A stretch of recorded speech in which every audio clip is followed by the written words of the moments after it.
मैं हूं डॉक्टर राजा काशिफ जंजुआ। एनालिसिस आपके लिए लेके आता हूं मुख्तलिफ।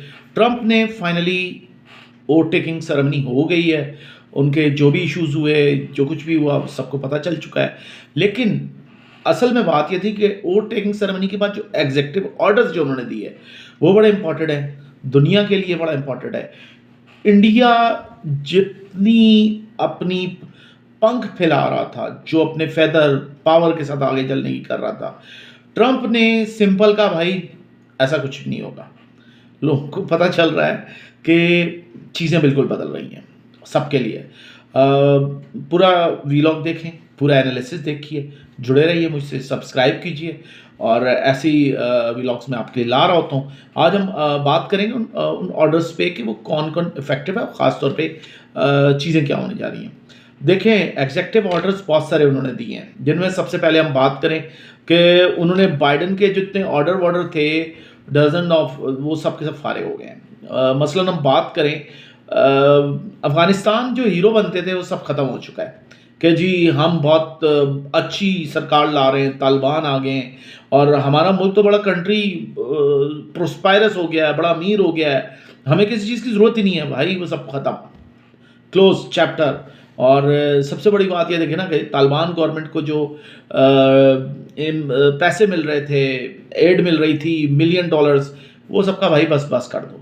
फिर आप ये देखें कि अफ़गानिस्तान से जब अमेरिका गया है तो वो जो चीज़ें छोड़ के गया है उसमें बहुत सारा वेपन थे, नाटो का मॉडर्न आर्ट ऑफ द वो जो था ना, वो वेपन थे, मॉडर्न वेपन, जदीद वेपन, उससे अच्छा वेपन कोई नहीं था, वो सब वहीं छोड़ दिया था। भाई बाइडेन इन सबको देखना था कि करना क्या भाई। फाइनली इसने कहा भाई ये सब वापस लेंगे।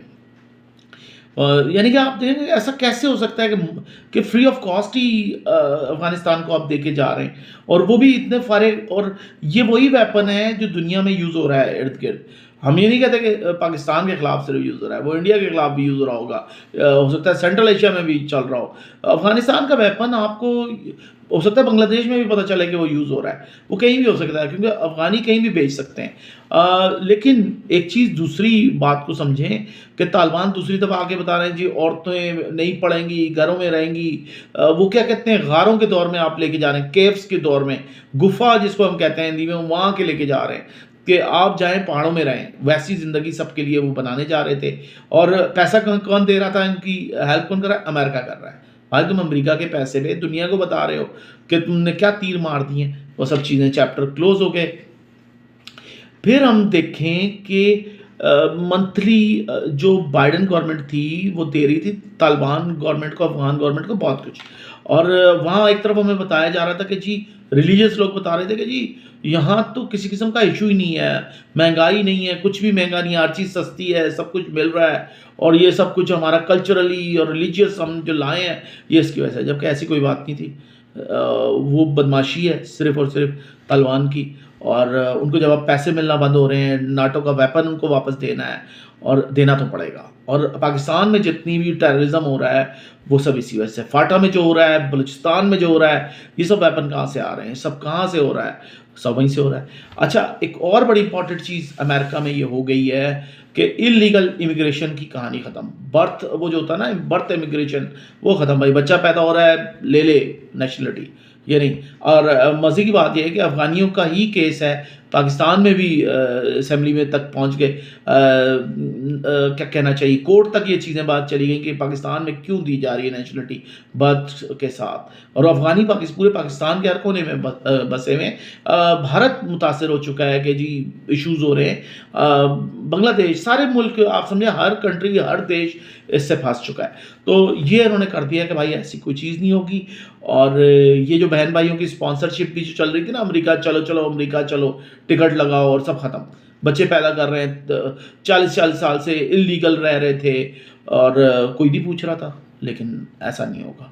और फिर ये देखें कि जिन लोगों की बच्चे आ रहे हैं, कभी कोई कर रहे हैं, बच्चे पैदा कर रहे हैं, वहीं पे जी नेशनलिटी हो रही है। हमने तो लोग देखे ना कि बच्चे भी पैदा करेंगे अमेरिका जाके, कि पैदा होते ही उनको नेशनलिटी मिल जाएगी। तो वो सब तो कहानियाँ, चैप्टर क्लोज हो गए। इमिग्रेशन का चैप्टर भी क्लोज होने वाला है।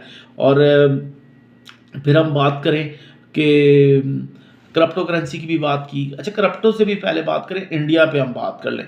इंडिया के लिए भी कोई इतनी अच्छी नहीं थी कि 18 लाख कितने लाखों की तादाद में जो इल्लीगल इमिग्रेंट्स बैठे हैं इंडियन, वो सब वापस आएँगे। ये सब तयशुदा है और अभी तो हमने मुश्किल बातें की नहीं हैं। क्रिप्टो करेंसी के हालात देखें कि क्रिप्टो करेंसी ट्रंप ने अपनी कर दी लॉन्च, उसकी बीवी की लॉन्च हो गई और फिर टिकटॉक के मामलात चल रहे हैं, बंद हो रही है, खुल रही है। फिर ऑयल गैस की बहुत सारी डिस्कवरी हो रही हैं। फिर आप देखें कि आर्टिफिशियल इंटेलिजेंस में जो $500 बिलियन की इन्वेस्टमेंट हो रही है, वो बहुत बड़ा स्टेप है। स्टेप्स और एक और बहुत बड़ा, जो ट्रंप ने कहा कि भाई दुनिया में 2 ही होती हैं जेंडर, मेल फीमेल, और बहुत सारे इस तरह से आ गए थे। अमेरिकन आर्मी तो बुनियादी तौर पे ट्रांसजेंडर आर्मी बनने जा रही थी, ट्रंप ने रोक दिया भाई।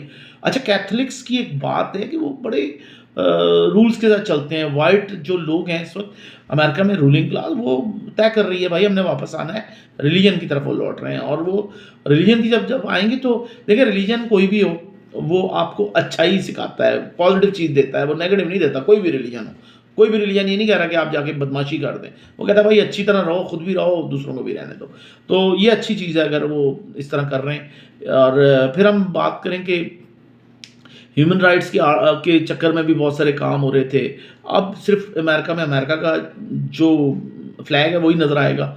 ये जो रैम्बो कलर का जो फ्लैग है ना, ट्रांसजेंडर का बना हुआ, ये सब एलजीबीटी सब कहानी है, चैप्टर क्लोज। और मज़े के जो है, और कहा जाता है कि अगर ये फेमिनिज़्म के ख़िलाफ़ भी कुछ कर देते, कि जो ड्रामे लगाए हुए थे, फेमिनिस्ट वेव्स चल रही हैं, सब कहानियाँ ख़त्म। और इवन कि अगर हम इनकी बात करें तो ये बहुत सारी हैं। फिर नेतन्याहू की बात करेंगे, वो तो सीज़ फायर ही नहीं चाह रहे थे, लेकिन उनके माइंड में था कि नहीं, क्या ट्रंप ने कहा भाई बस। और फिर वो जो उसको डीप वो क्या था, ब्लैक डीप बिच भी कह दिया था नेतन्याहू के लिए अमेरिकन इकोनॉमिस्ट ने, और ट्रंप ने उसको अपने सोशल मीडिया पे शेयर भी कर दिया। वहाँ से भी चीज़ आ गई थी। फिर इतना आसान नहीं था, उनका ये था कि हम तो ये सोच रहे हैं कि हमारा जो दिन आ रहा है रिलीजियस, इसकी वजह से हम आगे कर देंगे, लेकिन उन्होंने कहा नहीं भाई, ट्रंप आएगा, ट्रंप के आते ही हमें चाहिए। और डीप स्टेट अगर हिलरी क्लिंटन ने दूसरी मुल्कों को कहा था, देशों को, कंट्रीज़ को, तो डीप फेक तो सबसे बड़ी अमेरिका की है, पेंटागन है। ये तो नहीं है ना कि दुनिया में हर मुल्क में जो है आर्मी पावरफुल होती है, इसमें कोई शक नहीं है। क्योंकि देखिए, कंट्रीज़ की जो अपने बॉर्डर्स की रेस्क्यू करते हैं, बॉर्डर्स को मेंटेन करते हैं, वो आर्मी करती है, वो मिलिट्री करती है, और कोई नहीं करता, कोई भी कंट्री हो। और जहाँ नहीं करते तो वहाँ परेशान होते हैं। स्पेन के बारे में भी उसने कह दिया। फिर ब्रिक्स के हालात देखें, इंडिया के लिए कोई इतनी अच्छी ये वाली न्यूज़ नहीं है कि आप जा रहे थे जी ब्रिक्स में, फलाने में जा रहे हैं जी, हम अपनी करेंसी लेके आ रहे हैं। उसने कहा लेके आओ, 100% टैरिफ देना पड़ेगा। कौन देगा टैरिफ? दे सकेंगे क्या? इंडिया तो अफोर्ड ही नहीं कर सकता। वो कहते हैं ना कि अभी तो इंडिया ने पंख निकाले थे तो चैप्टर क्लोज हो गया। तो इंडिया को भी ये सोचना पड़ेगा कि वो कहाँ बैठा है। और ट्रंप का 4 साल का दौर बड़ा मुश्किल दौर है। अगर आप चाहते हैं, और ख़ासतौर पे इंडिया के लिए तो बहुत मुश्किल है कि अमेरिकन चीज़ें आ रही हैं तो आप उन पे टैरिफ, आपने 100% ड्यूटियाँ लगाई हुई हैं, और अगर इंडिया से जा रही है तो आप चाह रहे हैं कि फ्री में हो। तो उन्होंने कहा नहीं भाई, ऐसा नहीं चलेगा। तो इंडिया के लिए अभी कोई बहुत सारी मुश्किल चीज़ें आ सकती हैं, और रह के इर्द-गिर्द के कंट्रीज़, बांग्लादेश के साथ कुछ भी नहीं होने जा रहा है सच। और पाकिस्तान भी मेरे ख़्याल में बेहतर हालत में जा सकता है। ख़ास तौर पे अफ़गानिस्तान पे जितनी चीज़ें चेंज होंगी, फ़र्क पड़ेगा। और अभी तो ये इनिशियल स्टेज है, मज़ीद भी करेंगे बात। अपना ख़्याल रखिएगा, सब्सक्राइब भी कीजिएगा, जुड़े रहिएगा। अगले मेरे प्रोग्राम तक, अगले एनालिसिस तक अपना ख़्याल रखिएगा, और उम्मीद है दुनिया बदलेगी और पॉजिटिव चेंज होगी।